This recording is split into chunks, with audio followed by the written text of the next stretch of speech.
ಇಲ್ಲೇ ತುಮಕೂರ್ದು ಲೋಕಲ್ದೇ ಸುತ್ತಮುತ್ತ.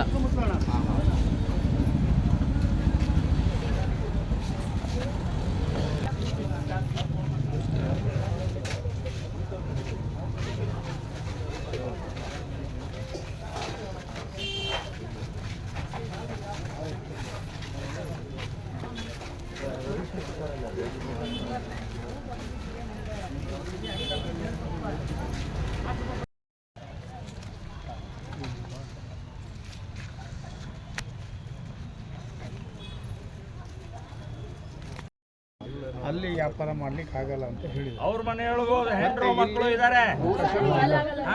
ಯಾರಿಗೆ ಹೊಡಿತಾ ಇದ್ದೀನಿ ಅಂತ ಅನ್ನೋದು ಯೋಚನೆ ಮಾಡ್ಬೇಕು, ಯಾಕೆ ಹೊಡಿತಾ ಇದ್ದೀನಿ ಅಂತ ಅನ್ನೋದು ಯೋಚನೆ ಮಾಡ್ಬೇಕು. ಯಾರೋ ಹೇಳಿದ್ರು ಕೇಳಿದ್ರು ಅಂತ ಹೊಡೆಯಂಗಿಲ್ಲ. ಈ ಜಾಗದ ಸಲುವಾಗಿ ಹೊಡೆತನೂ ತಿನ್ಬೇಕು, ಕೇಸು ಹಾಕೋಬೇಕು, ಜೈಲಿಗೂ ಹೋಗ್ಬೇಕು.